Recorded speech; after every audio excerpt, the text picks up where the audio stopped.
as the church starts to grow, I have to face some pain, and that pain is, am I willing to take things off the plate, even if I like them or even love them, because those are not the things that the organization needs from me now. I look at people in our organization and I realize some of them have taken things off the plate that they love dearly. Maybe a particular ministry like college ministry or something age-based. Maybe the oversight of somebody, of some other ministries that they really enjoy looking over. They've had to decide as the church grows, what's the best thing here? Is the best thing for me just to keep in my lane all the things that I love? Or is the best thing for us, as an organization, for me to do what is most impactful?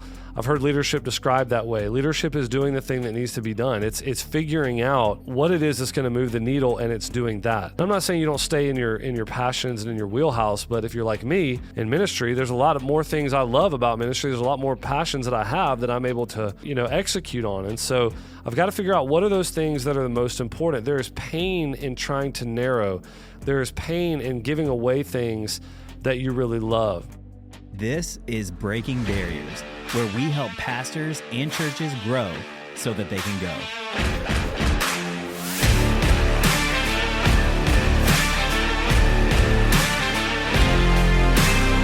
All right. Hey, guys. Welcome to the Breaking Barriers podcast. My name is Pastor Andrew Hopper, and man, we're excited to have you back on the podcast today.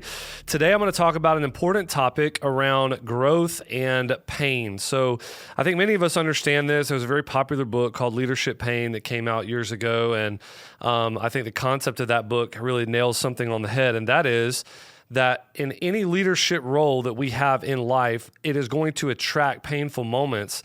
And many times our capacity as a leader pretty much stops when our capacity for taking on more leadership pain stops. In other words, at some point in our life as leaders, we're going to come up against things where we just have to make the decision, am I going to take the pain that comes from walking through this doorway here that on the other side leads to growth, a healthier organization, eventually multiplication, but am I going to be willing to walk through the pain that gets me there?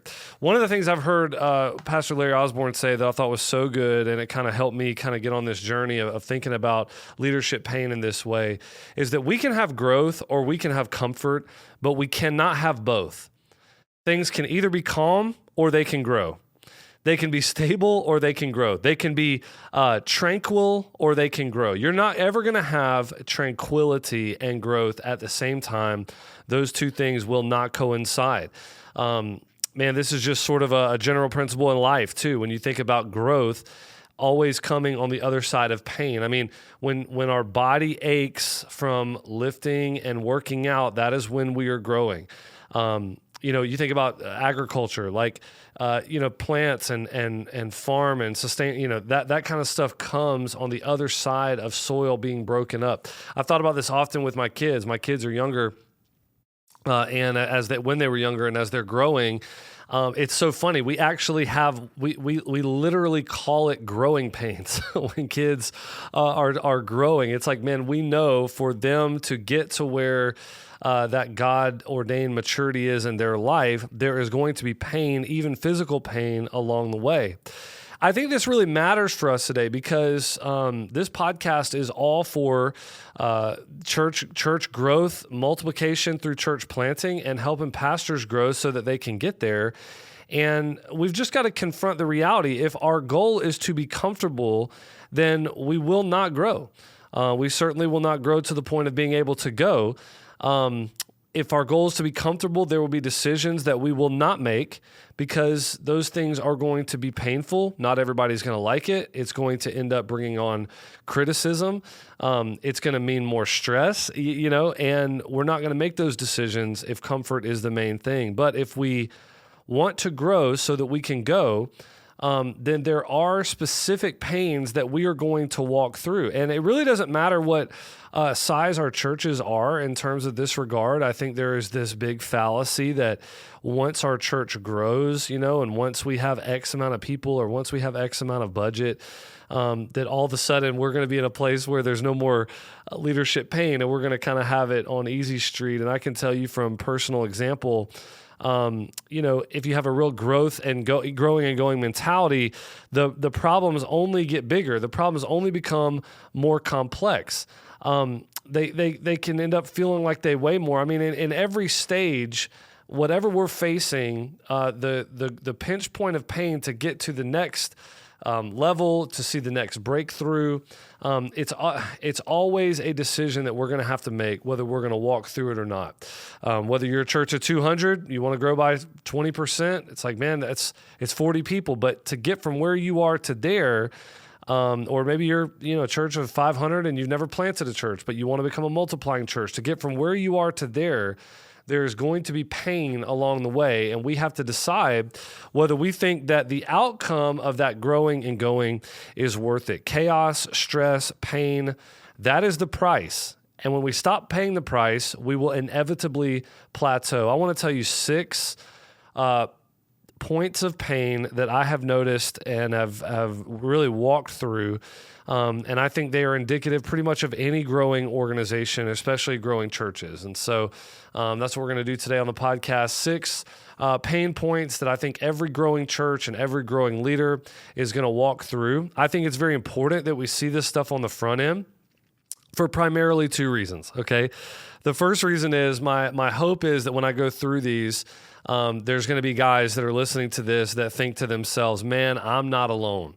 That feels to me like it's something that I'm walking through. And what I want to tell you is,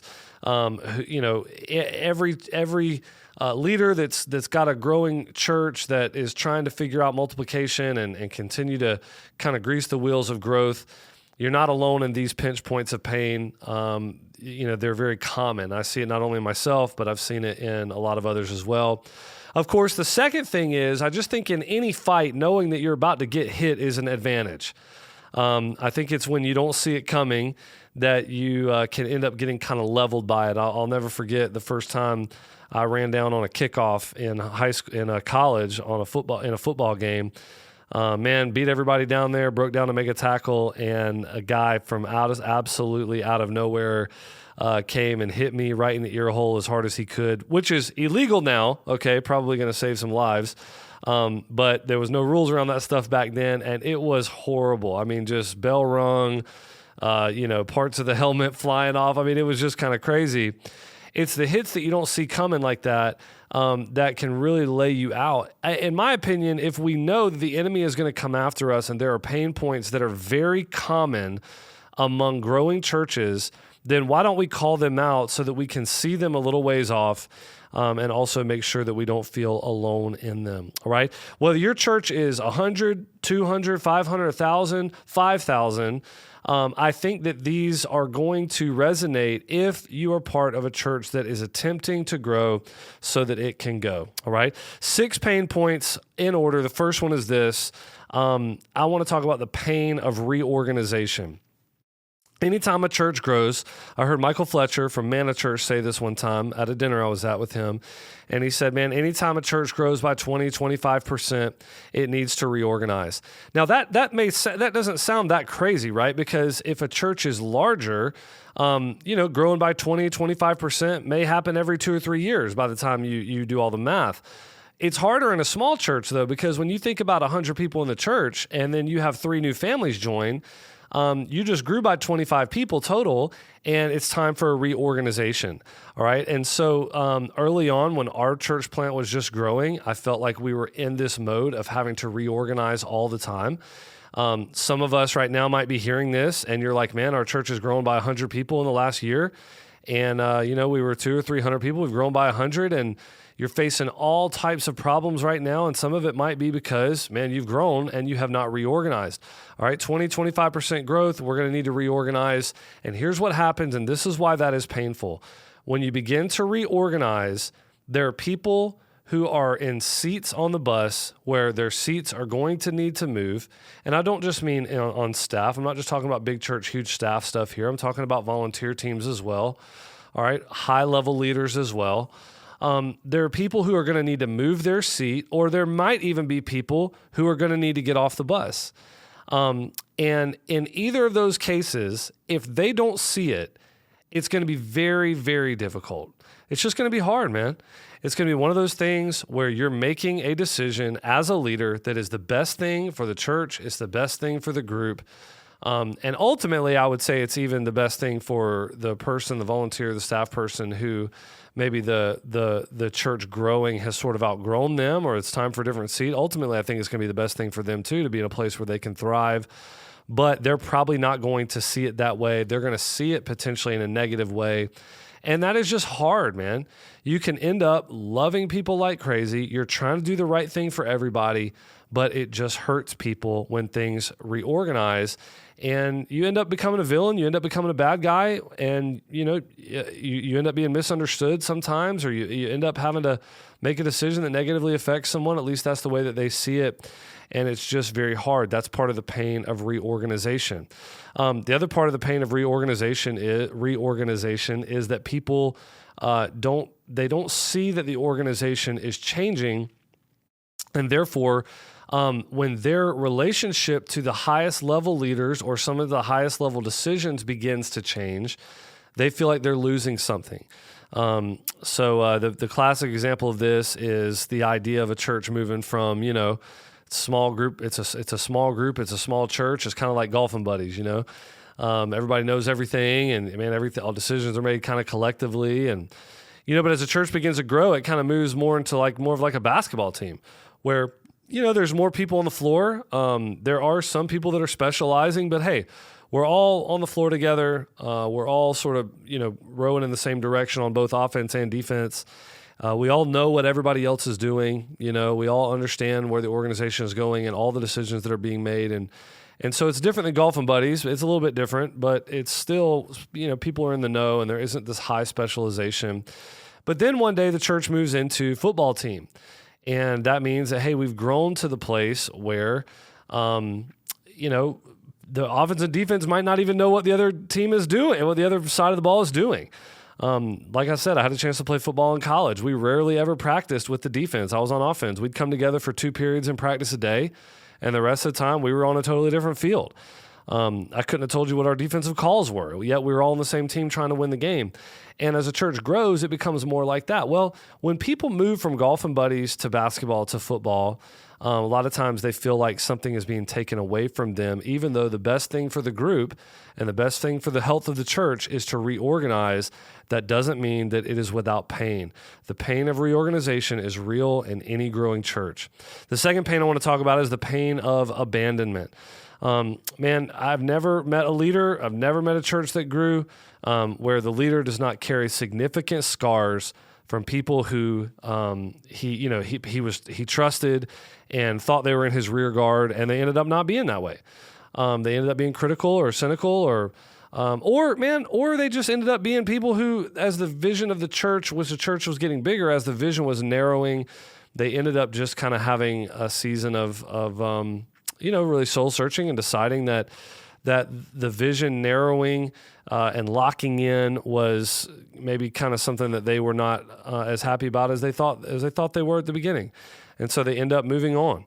One of the things I think people have to realize, church pastors have to realize, is of growing churches that are trying to grow and go, the pain of abandonment is real, and someone in the organization is always going to be unhappy, and I think that there's part of this where we need to understand as people leave and they're critical and even gossipy. The book of Proverbs is filled with this stuff. Proverbs 20, verse 19 tells us to avoid a gossip, but at the same time, you're not going to be able to control every narrative. There are going to be people who are upset and leave, and that's just going to be part of the call. It's going to be part of the price that we pay.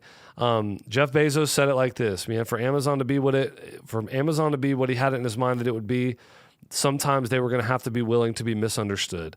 And, we try to be clear, we try to say things, but when people misunderstand and, they end up leaving, we're going to have to be, we're going to have to just kind of carry that, but it's going to be part of the deal.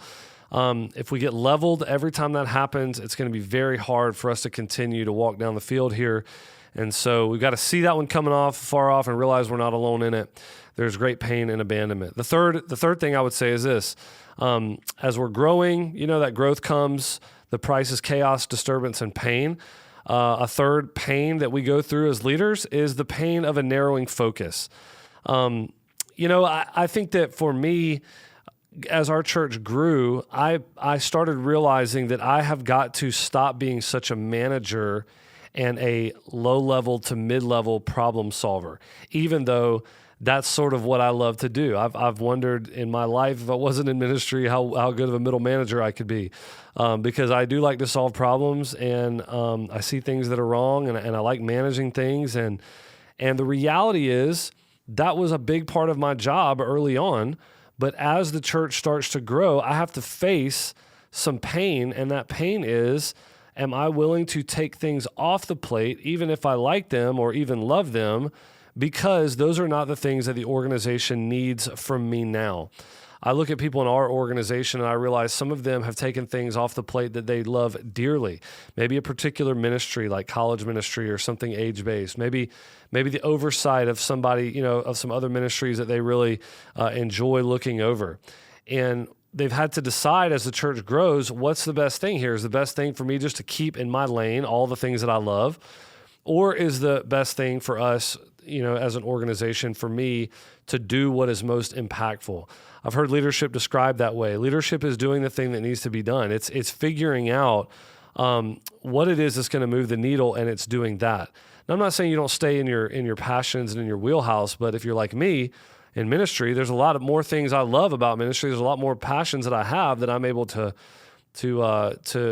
execute on. And so I've got to figure out what are those things that are the most important. There is pain in trying to narrow. There is pain in giving away things that you really love. I've told you guys before, for me, I think that in the lead pastor's chair, the biggest three things are preaching, casting vision, and building generosity in the hearts of your people. And to me, if I'm doing a lot of things that are outside of that, then, I'm not going to be as effective as I could be in the chair that I'm in. And so part of what I got to go through is the pain of narrowing focus. The fourth thing I would say is this. We want to talk about the pain of pride. In a growing organization and a going organization, I think that what many people do, they're so afraid of the pride that is going to potentially come in their heart over what God is doing through them, that they almost want to stay away and not grow and not go. And not have things kind of popping off and blowing and glowing within their ministry. They would rather stay away from that because they're afraid of their own pride. I feel that is a little bit like saying I'm going to take my ball and go home. I don't think that God has given us the option of not doing our best. We're called to do all things for His glory. Matthew 28, Acts 1. I think we're called to try and make a massive difference in this world through disciple making. And so, for me, the danger of there being pride is not a good enough reason to not go after it. Instead, I think it's a good reason to go after it with sobriety and open eyes and realize that every single one of us, when we have things going well, have the propensity to be, and probably will at some point be, King Nebuchadnezzar. If you guys remember in Daniel chapter 4, what happens? The king answered and says, "Is this not great Babylon, which I have built by my mighty power as a royal residence and for the glory of my majesty?" He says it like, hey, is this not the city that I have built? And what I would say is for us as Christian leaders, and again, this is not a mega thing. I mean, I've known guys that have gone and planted churches. They're growing to 100 or 200, and there's guys that are in revitalization efforts that are really tough, and they start with 10 or 20 people, and they start turning that thing around, and next thing you know, you're feeling pretty good about yourself because of the work that God is doing through you. And man, I think there's something about that that's good. Like, man, we're excited to be used, and I think there's joy in our giftings that matching up with the unique calling that God has on our life. So there is a joyful thing in seeing the Lord use you and use you in other people's lives. But at the same time, I don't know that any of us that have not experienced success in ministry, whether that be in big numerical growth or whether that be in something a little bit smaller, like I'm saying by percentage and a revitalization or something like that, I don't think there's any of us that haven't struggled in the same way that Nebuchadnezzar struggled. I don't think it's a good reason to take your ball and go home and not try to grow anymore. I think it sounds like it's a really good reason for me to try to repent and confess. And so, guys, when we grow churches, I just don't think there's anybody among us that hasn't at some point looked at it and sinfully said, look what I have built. And in that moment, the Holy Spirit of God will convict us that this is not our thing. It was never our thing. Jesus is the head here. It's not us. We cannot and should not be the best man at the wedding that's making eyes at the bride as she's coming down the aisle, trying to get her to look at us. Instead, we're trying to, connect her with her true groom. And that's what we're called to do. And so when we find ourselves in pride, not doing that, then what we need to do is think about James 5:16 and just say, hey, you know what? We need to confess our sin to the Lord for forgiveness, but we confess our sins to each other for healing. The fifth of 6 pain points in growing and going, the 6 pains. Number 5 is this, the pain of sending. Now, if we aren't growing, we may never get to this one, okay? And this is like what our whole podcast is about. That church growth is probably the most important thing that there is in terms of a catalyst for sending. We say it all the time like this: churches can grow without going, but they can't go without growing. We value sending capacity more than seating capacity, but for sending capacity, nothing is more important than seating capacity. So, we're assuming here that we're wanting to see a church that grows, reaches people from the outside, sees them baptized, sees them begin to grow as believers. Numbers are up and to the right. Well, when that begins to happen, we have the chance to really manifest our deepest level DNA when it comes to sending. And when that happens, it is never going to be easy. It is always going to create chaos. It's painful every single time. And that's part of the deal. Gospel goodbyes are painful. It's hard as a leader to pour into people for a long time and then to see them, in obedience to the call of God, begin to rise up, build a team, and take them away from your church. People that will tithe, people that will serve, elders, staff people, and to see them go and start a new thing. It's good for the kingdom. And I think about that even in our movement. I mean, I pray that one day we're going to have more people worshiping in the family of churches than we do the flock right here at Mercy Hill, and I believe that's going to happen. But it is painful to see them go. It's painful to see your friends leave. It's painful to see your leaders leave. You feel like you're being abandoned by them. You're not. They're going after God's call for their life, and so it's an exciting thing. It's a good thing, but don't think for a second that it's not a painful thing. And the final pain that I would mention today, and we could do 100 of these, but the final pain that I would mention today, just as I've been thinking about it, is the pain of kind of calling out and moving away from the guilt gene that many of us have in ministry. Let me explain guilt gene. I think a lot of guys, especially if you come from a blue collar background, and you watch your dad ever get up at 4 o'clock in the morning to go to work, if that ever happened in your life, then while you're pastoring, you carry that lineage and heritage with you, which in a lot of ways is great. I mean, man, you need that work ethic, and that's just an awesome thing to have. But it can borderline start tipping into a debilitating guilt, where because of that blue collar background, because of the guilt that we feel over, man, am I working enough? Am I being pretentious? It ends up being pastors that are always the one, hey, man, I got to be the first one there. I got to be the last one to leave. I got to set the tone. I have to kill myself for this church for it to thrive. If I'm healthy, that means the church is not. I got to kill myself in order that the church would be healthy. I got to proverbially figure out how to get up at 4 a.m. to pastor this church, even though it's a totally different deal and it's got a totally different emotional strain than a blue collar job. I've got to figure out how to put those hours in. And it's just a guilt gene, and a lot of guys have it. I certainly struggled with this for a long time. You feel guilty about there being something going on at the church that you're not a part of. You feel guilty around, not being the one that takes the toughest assignment, that kind of stuff. And at some point, there's a pain that we must go through to sort of divorce ourselves and get over some of that guilt gene. Because at the end of the day, you have to choose as a leader, am I going to do what makes this guilt gene feel better, or am I going to do the things that make our organization better? being the first one there and the last one to leave, being praised for doing things behind the scenes that nobody knows you're doing, and answering emails at 11 o'clock at night because you're the one that's still driven and up and doing it. The reality is that stuff adds up to big chunks of time and energy that take us away from the things that the organization and the people in the organization really need from you. If you're the lead pastor, what they need from you is to be healthy, to be sharp, to preach really good sermons, to communicate who you are and where you're going well, and to help people have a generous heart. And those are focusing on those things mean we stop becoming the first one there and the last to leave. It means that we're not the one that tries to take the toughest assignment all the time. And, that can be painful for many of us because it strikes at the core of our identity. Am I pulling my weight? Am I doing enough?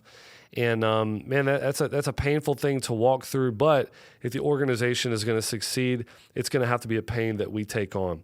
Those are 6 quick pain points that I think every church and organization and leader is going to go through as they begin to grow and continue to grow. And the last thing I would say before I close the podcast is this.